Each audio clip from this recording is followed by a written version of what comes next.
नमस्कार। ये आज जो फैसला मैं आपको सुनाना चाह रहा हूँ, ये बहुत बढ़िया है। इसके बारे में मैं क्या AR 2023 supreme court part 129, AR 2023 supreme court part 129, Irfan alias Naka versus state of Uttar प्रदेश।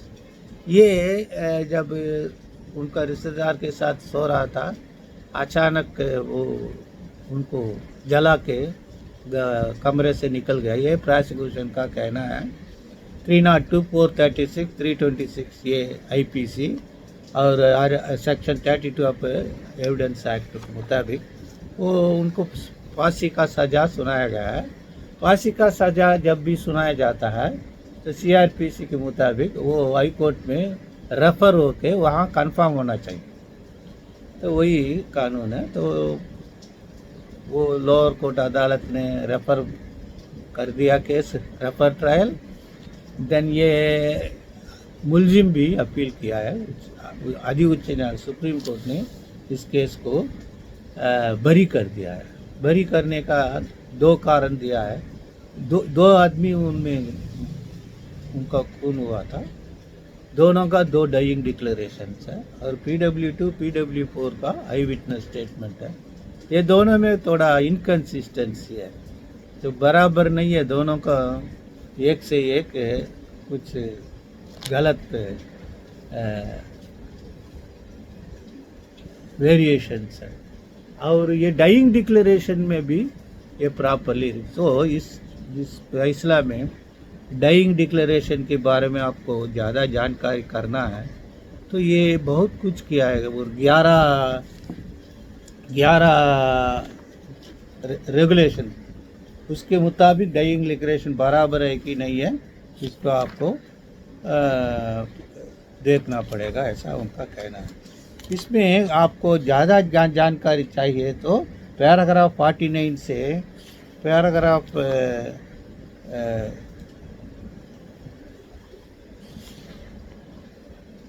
60 तक, पैराग्राफ 60 तक डाइंग डिक्लेरेशन के बारे में किंग कोर्ट में क्या किया, प्राइवेट काउंसिल में क्या हुआ, अमेरिकन जूरिस्ट क्या कहते हैं, बहुत किताबें जो है टेक्स्ट है उसमें क्या कहते हैं।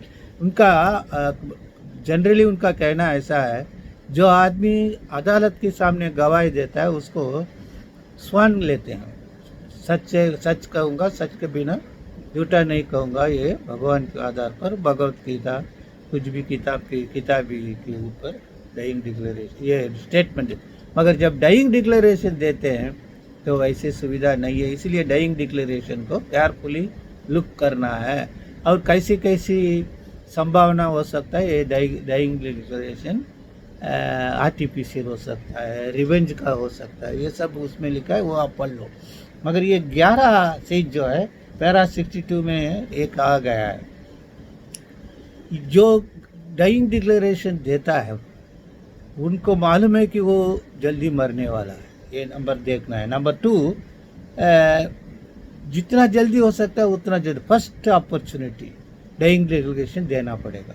तीसरा जो है, डाइंग डिक्लेरेशन देने वाला का मुंह में किसी आदमी बैठा है कि नहीं है, इसका मतलब उनको ट्यूटर करता है। नेक्स्ट डाइंग प्रॉम्प्टिंग, अब बगल में खड़ा होकर उनको कान में सुना के वो बोल रहा है, ट्यूटरिंग सिखाते हैं। ये पुलिस कर सकते हैं, थर्ड पार्टी कर सकते हैं। डाइंग डिक्लेरेशन प्रॉपरली रिकॉर्ड हुआ कि नहीं है। दूसरा जो है, ये डाइंग डिक्लेरेशन जिसने दिया है वो संभव हुआ है, उसको प्रॉपरली ऑब्जर्व किया कि नहीं है। दूसरा, ये जो डाइंग डिक्लेरेशन देता है ये पूरा स्टेटमेंट ठीक से दिया है कि इसमें कुछ चीज जानबूझ के छूट गया है। देन ये डाइंग डिक्लेरेशन देने वाला आदमी का ये अनुमान, इमेजिनेशन के मुताबिक भी हो सकता है। ये अपने आप वॉलंटली दे रहा है कि किसी ने उनको ज़बरदस्ती करवा रहा है। अगर 2 डाइंग डिक्लेरेशन है तो पहला डाइंग डिक्लेरेशन का स्टेटमेंट और दूसरा डाइंग डिक्लेरेशन स्टेटमेंट के साथ थोड़ा बहुत मिलजुल होना चाहिए। देन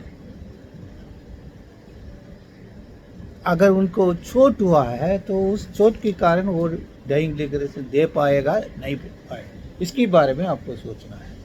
तो ये केस जो है ये बर्न इंजरीज, ये बर्न इंजरीज में क्या डॉक्टर एक्शन रिपोर्ट डॉक्टर क्या बोलेगा और पोस्टमार्टम रिपोर्ट बोलेगा तो कितना परसेंट उनका इंजरी है, वो बोलेगा 10%, 50%, 100%। ये इसकी मतलब ये नहीं है कि 100% का घायल जो है ग्रेव है और 10% जो है सिंपल इंजरी, ऐसा नहीं है। ये बर्न इंजरीज में जिस शरीर की जो अंग में जितना अंग की पूरा शरीर पूरा अंग में सिर, शोल्डर्स, स्टमक, थाई, फुट, ये सब के हिसाब से परसेंटेज मिलता है। इसलिए उस परसेंटेज के कारण मौत होगा नहीं होगा ये नहीं कह सकता है। 10% में भी मौत हो सकता है। अगर वाइटल पार्ट में थोड़ा बहुत जल गया है तो सेप्टिक हो गया तो मरने की संभावना है।